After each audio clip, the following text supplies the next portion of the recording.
চিন্তা হইতেছিল যে আমার উম্মত যদি 50 ওয়াক্ত নামাজ পাইতো, 50 ওয়াক্ত নামাজ পড়লে সব বেশি হইতো, 50 ওয়াক্ত সব পাইতো। এখন 5 ওয়াক্ত নামাজের সব তো 5 ওয়াক্তই হবে, 5 ওয়াক্ত যদি পড়ে তাহলে 5 ওয়াক্ত নামাজের সব হবে। আমাদের নবীর অন্তরে কি আছে আল্লাহ তাআলা জানেন কিনা বলেন দেখি? আল্লাহ তাআলা অবশ্যই জানেন। আল্লাহ তাআলা হচ্ছে আলিমুন বিযাতিস সুদূর, আল্লাহ তাআলা অবশ্যই জানেন।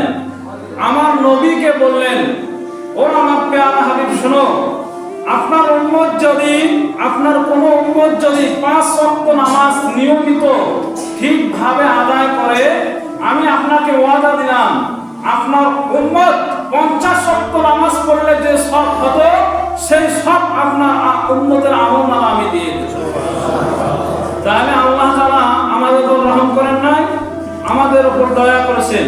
শুধু এটা বলেই ক্ষান্ত নন, আল্লাহ তাআলা আমাদের জন্য অফার দিয়েছেন। কি অফার? অফার কি রকম? আমরা যদি মসজিদে আকসায় নামাজ পড়ি, এক ওয়াক্ত এক রাকাত নামাজ পড়লে কয় রাকাতের সওয়াব দেবে বলেন দেখি? 500 রাকাতের সওয়াব দান করবে। আমরা যদি মসজিদে নববী, মদিনার মসজিদে যদি আমরা নামাজ পড়ি, তাহলে এক রাকাতে কয় রাকাতের সওয়াব দান করবে? 1000। এক রাকাত যদি কেউ নামাজ পড়ে 1000 রাকাতের সওয়াব দান করবে।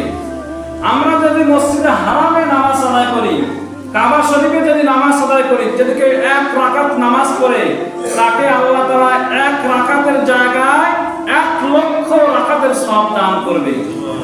আরো অফার আছে, যদি আমরা মসজিদে হারামে জামাতে আমরা নামাজটা পড়তে পারি, তাহলে আমরা 1 রাকাত নামাজ পড়লে আল্লাহ তাআলা 1 রাকাতের জায়গায় 27 লক্ষ রাকাতের সওয়াব দান করবেন। তাহলে আল্লাহ তাআলা আমাদের জন্য অফার দেন নাই? আল্লাহ তাআলা এত অফার দিয়েছেন, কিন্তু আমরা নামাজ পড়তে জানি না। বলে যে নামাজ পড়লে কি হবে? আমার ঈমান তো ঠিক আছে হুজুর, কি আমার ঈমান খুব ঠিক আছে, কিন্তু আমি এখনো নামাজি হতে পারি নাই। এরকম লোক আছে না নাই বলেন দেখি? এরকম আছে, এরকম লোক আছে। আরে আপনার নামাজে ঠিক নাই, আপনি আবার কিসের ঈমানদার? এই ধোঁকাবাজি করার জায়গা পান না। আপনার নামাজে নাই যেটা ঈমানের মূল শর্ত, সেই শর্ত আপনি পূরণ করেন নাই, আবার আপনি বলেন যে আমার ঈমান ঠিক আছে, নামাজ পড়ি কি হবে? এটা কাকে বলেন আপনি?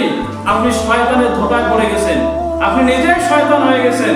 এই জন্য আপনার মুখ থেকে এই কথাগুলো বাইর হয়। মুহাম্মদ সাল্লাল্লাহু আলাইহি ওয়াসাল্লাম যখন ইন্তেকাল করেন, ইন্তেকালের সময় নামাজের জন্য নসিহত করলেন। যিনি মৃত্যুর সময় উম্মতের জন্য নামাজের জন্য নসিহত করলেন, সেই নবীর উম্মত হয়ে আজকে আমরা নামাজ পড়ি না। নামাজ পড়ি, যারা নামাজ পড়ি ঠিক মতো নামাজ আদায় করি না। শুক্রবারে আসি, 5 ওয়াক্ত নামাজ আদায় করি না। বলেন তো দেখি, আল্লাহ যে এতগুলো দয়া আমাদের উপর করলো, মায়া করলো, মহব্বত করলো, ইহসান করলো, ভালোবাসা দেখালো, আমরা কি আল্লাহ তাআলার ভালোবাসাটা নিতে পারছি? বলেন, আল্লাহ তাআলার ভালোবাসাটা নিতে পারছি? আমি 10টা হাদিস মুখস্থ করে আসছিলাম, তার মধ্যে থেকে একটা হাদিস বলে এখনই শেষ করে দেব বয়ান। শুধু একটা হাদিস শুনেন। আল্লাহর রাসূল বিশ্বনবী মুহাম্মদ সাল্লাল্লাহু আলাইহি ওয়াসাল্লাম বলেন, মান সাল্লাস সুবহা ওয়া ফাহুয়া ফি জিম্মাতিল্লাহ ফালা ইউবিহান্নাকুল্লাহু বিশাইইন মিন জিম্মাতিহি। রাসূলুল্লাহ সাল্লাল্লাহু আলাইহি ওয়াসাল্লাম বলেন, যে ব্যক্তি ফজরের নামাজ পড়লো, যে ব্যক্তি ফজরের নামাজ পড়লো, সে আল্লাহ তাআলার জিম্মায় চলে গেল। আল্লাহ তাআলার জিম্মায় চলে গেল। যে আল্লাহ তাআলার জিম্মায় চলে গেল, তার কি কোনো চিন্তার বিষয় আছে বলেন নাকি? কিন্তু হাদিসের পরের অংশটা এখন বোঝেন আমার বয়ানের সঙ্গে মিলা। ফালা ইউবিআন্নাকুমুল্লাহু বিশাইইন মিন জিম্মাতিহি।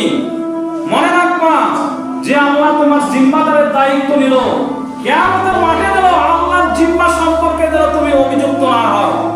কারণ আল্লাহ যেন কিয়ামতের মাঠে বলতে না পারে তুমি কি ফজরের নামাজ পড়ছো। যদি এই কথা বলে, তাহলে আল্লাহ যে তোমার জিম্মা নিয়েছিল, এই জিম্মাদারকে তুমি অস্বীকার করেছো, অস্বীকার করেছো। আল্লাহ যে এত ইহসান করলো, দয়া করলো, মায়া করলো, নামাজের অফার দিল, সেই জিম্মাকে আমরা গ্রহণ করতে পারছি? এখানে যদি বলা হয় আজকে ফজরের নামাজ কে পড়ছে, অধিকাংশ রায় বলবে যে আমরা পড়ি নাই। তাহলে আল্লাহর রাসূল আল্লাহর পক্ষ থেকে যে ঘোষণা দিল, যারা ফজরের নামাজ পড়বে তারা আল্লাহর জিম্মায় চলে যাবে। ফালা ইউবিআন্নাকুমুল্লাহু বিশাইইন মিন জিম্মাতিহি। আল্লাহ তাআলার জিম্মায় যেন কিয়ামতের মাঠে অভিযুক্ত না হয়। এখন আমরা অভিযুক্ত অবস্থায় আছি না নাই বলেন দেখি? অভিযুক্ত অবস্থায় আছি। আল্লাহর জিম্মা দিল, আল্লাহর জিম্মা আমরা গ্রহণ করলাম না, তাহলে এর থেকে আমরা হতভাগা কে হবে বলেন দেখি? আমাদের সে হতভাগা আর কেউ আছে? আমাদের থেকে হতভাগা কেউ আছে? কেউ নাই।